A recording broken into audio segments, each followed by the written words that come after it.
বাংলাদেশ সেনাবাহিনীতে এমন ঝড় আগে কখনো দেখা যায়নি। আন্তর্জাতিক অপরাধ ট্রাইব্যুনালের নির্দেশে একসঙ্গে 14 সেনা অফিসারকে আটক করা হয়েছে। এই মুহূর্তে পুরো ক্যান্টনমেন্ট যেন টানটান উত্তেজনায় ভরপুর। যাদের গ্রেফতার করা হয়েছে তাদের মধ্যে রয়েছেন major general, brigadier general, colonel, lieutenant colonel পদমর্যাদার অফিসার। শোনা যাচ্ছে মেজর জেনারেল কবির আহমেদ তিনি নাকি পালিয়ে গেছেন। প্রশ্ন উঠছে, সেনাপ্রধান ওয়াকারুজ্জামান এই মুহূর্তে আসলে কি ভাবছেন, তিনি কি করতে চাইছেন, এই পরিস্থিতিকে কিভাবে মোকাবেলা করার কথা তিনি আসলে ভাবছেন। তিনি কি যা ঘটছেন এই সিদ্ধান্তের সঙ্গে একমত, নাকি সেনাবাহিনীর নিয়ন্ত্রণ এখন অন্য কারো হাতে? আসসালামু আলাইকুম, স্বাগত লিডস নিউজে। সম্মানিত দর্শক, যেমনটা শুনছিলেন এবং আপনারা জানেন এই ঘটনাটা গত কয়েকদিন ধরেই আসলে আলোচিত হচ্ছে। আজকের ভিডিওতে আমি চেষ্টা করব পুরো ঘটনাটি যেন সহজ ভাষায় ব্যাখ্যা করতে পারি, যাতে আপনি সহজে বুঝতে পারেন এটা কি শুধু সেনাবাহিনীর সংকট, নাকি এটা বাংলাদেশের রাজনীতির জন্য এক বিশাল টার্নিং পয়েন্ট। গত 8 অক্টোবর আন্তর্জাতিক অপরাধ ট্রাইব্যুনাল বা আইসিটি 24 জন সেনা অফিসারের বিরুদ্ধে গ্রেপ্তারি পরোয়ানা জারি করে, এটি আপনারা জানেন। অভিযোগ হচ্ছে তারা গত 1.5 দশকে নিখোঁজ, গোপন আটক এবং নির্যাতনের মতো ঘটনার সঙ্গে জড়িত ছিলেন। এই রায় শোনার পর থেকেই সেনাবাহিনীর ভেতরে রীতিমতো তীব্র অস্থিরতা তৈরি হয়েছে। আর আজকের কথা যদি বলি, বিশেষ করে আজ 11 অক্টোবর বিকেল নাগাদ পরিস্থিতি একেবারে বিস্ফোরণমুখ হয়ে উঠেছে। জানা গেছে আজকে সন্ধ্যায় সেনাবাহিনী নিজেই এ বিষয়ে কিছু পদক্ষেপ নিয়েছে, যেটিকে তারা বলছে দ্রুত পদক্ষেপ। আইসিটির নির্দেশ অনুযায়ী 14 জন সেনা অফিসারকে আটক করে ঢাকার ক্যান্টনমেন্টের লগ এরিয়ায় রাখা হয়েছে। এটি সেনাবাহিনী করেছে। এই যে লগ এরিয়া, এই জায়গাটা হলো সাধারণত সেনাবাহিনীর ভেতরের এক ধরনের নিরাপদ এলাকা, যেখানে কাউকে অস্থায়ীভাবে রাখা হয় যতক্ষণ না তাকে অন্য কোনো কর্তৃপক্ষের হাতে তুলে দেওয়া হয়। যেমন আজকের ঘটনার ক্ষেত্রে যদি আমরা বুঝি যে এটি বিচার প্রক্রিয়া এগিয়ে নিতে হলে পুলিশের হাতে হস্তান্তর করতে হবে, সেই পর্যন্ত তারা লগ এরিয়ায় থাকবেন না কি হবে, এটি নিয়েই এখন জল্পনা চলছে। কিন্তু এই পুরো ঘটনাকে আরো জটিল করে তুলেছে ছোট্ট একটা খবর। সেটা কি, একজন বড় অফিসার পালিয়ে গেছেন, মেজর জেনারেল কবির আহমেদ। কেউ বলছেন তিনি হয়তো গোপনে বেরিয়ে গেছেন, সেফ এক্সিট নিয়ে গেছেন। কেউ বলছেন হয়তো ভেতরের কিছু অফিসার, তার সহকর্মীরা তাকে পালিয়ে যেতে সাহায্য করেছেন। এখন প্রশ্ন উঠছে, এই পলায়ন আসলে বিরোধের চিহ্ন, নাকি সেনাবাহিনীর ভেতরের একটি বিপজ্জনক বিভাজনের বার্তা? অনেকের মনেই একটা প্রশ্ন আসতে পারে, আইসিটির রায় নিয়ে যে এত কথা হচ্ছে, কেন এটি নিয়ে এত বিতর্ক কেন? আইসিটি অর্থাৎ আন্তর্জাতিক অপরাধ ট্রাইব্যুনাল মূলত আপনারা জানেন যে এটি 1971 সালের যুদ্ধাপরাধের বিচার করার জন্য গঠন করা হয়েছিল। কিন্তু এখন এই ট্রাইব্যুনালই 2009 থেকে 2024 ক্ষমতার পরিবর্তন পর্যন্ত ঘটে যাওয়া এনফোর্সড ডিসঅ্যাপিয়ারেন্স বা বিচার বহির্ভূত নিখোঁজের ঘটনাগুলোর অভিযোগ শোনা হচ্ছে। সেনাবাহিনীর অনেকে প্রশ্ন তুলেছেন, আইসিটি আদৌ কি বিচার করার এখতিয়ার রাখে? এটি আসলে বিতর্কের এখন একেবারে মোদ্দা কথা। মানে আইসিটি এই বিচারটি আসলে করতে পারে কিনা, সেনা কর্তাদের বিচার করতে পারে কিনা। তাদের যুক্তি হচ্ছে, যদি কোনো সেনা সদস্য আইন ভঙ্গ করেন, আইন অমান্য করেন বা কোনো অপরাধ করেন, তাহলে সেটা 1952 সালের আর্মি অ্যাক্টের অধীনে কোর্ট মার্শাল বা অভ্যন্তরীণ সামরিক আদালতে বিচার হওয়া উচিত, বিচার চলা উচিত। আসলে এই জায়গাটিতে আসলে শুরু হয়েছে মূল টানাপোড়েন। আইন বনাম আনুগত্য, এই দুইয়ের লড়াই আসলে এখন চলছে সেনাবাহিনীর ভেতরে, এটি আমার মনে হয়। সেনাবাহিনীর অভ্যন্তরীণ প্রতিক্রিয়া নিয়েও কিন্তু অনেক কথা শোনা যাচ্ছে, কিন্তু দায়িত্বশীল মূলধারা গণমাধ্যমে বিষয়টি সেভাবে আসছে না, আপনারা দেখেছেন। তবে সোশ্যাল মিডিয়ায় কিন্তু আলোচনার কমতি নেই, আমি সেই রেফারেন্সে তাই গেলাম না।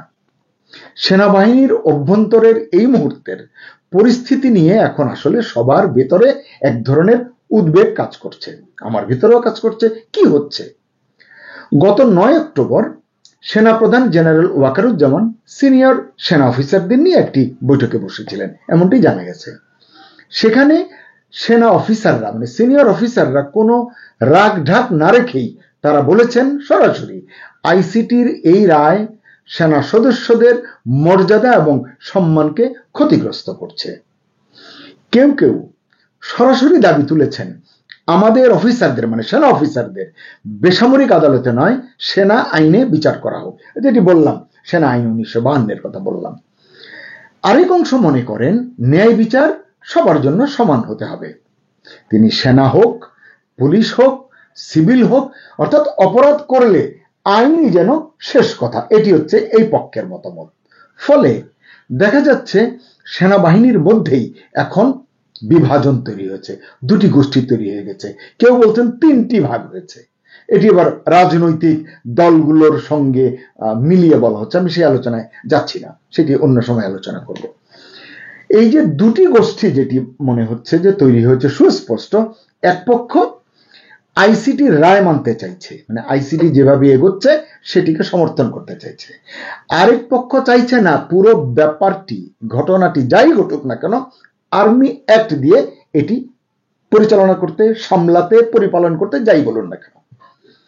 এই দ্বন্দ্বের ফলেই আসলে সেনাপ্রধান জেনারেল ওয়াকারুজ্জামানের উপর এক ধরনের চাপ বাড়ছে এবং এটি ক্রমশ বাড়ছে। সবাই জানতে চাচ্ছেন আসলে উদ্ভূত পরিস্থিতিতে সেনাপ্রধানের অবস্থান কি, তিনি কি ভাবছেন, তিনি আসলে কি করতে চাইছেন, এটি হচ্ছে মুখ্য প্রশ্ন। শিরোনামে আমি তাই জানতে চাইছি।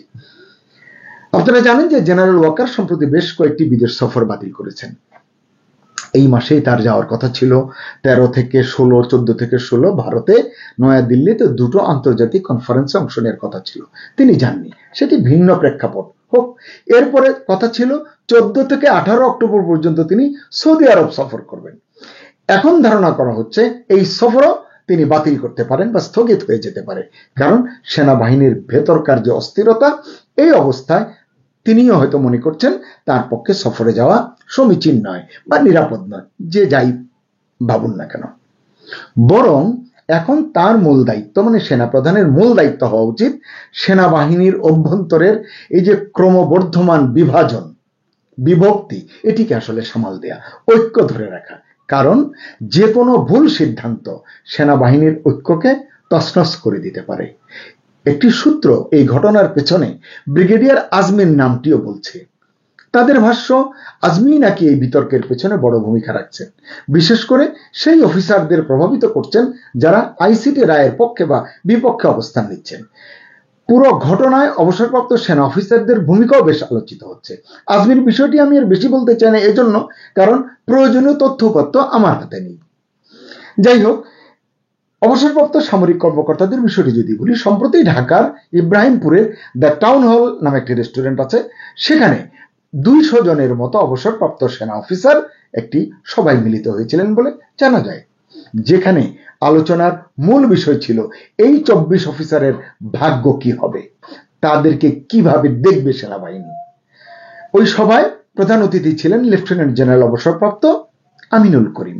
এছাড়াও আরো 6 জন অবসরপ্রাপ্ত অফিসার এই আলোচনায় পরিচালনার নেতৃত্ব দেন, তারাও পদমর্যাদার দিক থেকে বেশ উঁচুতে রয়েছেন। তাদের বক্তব্য, সেনাবাহিনীর অভ্যন্তরীণ ঐক্য রক্ষা করতে হলে এই মামলাগুলো সেনা আইনে নিষ্পত্তি হওয়া উচিত।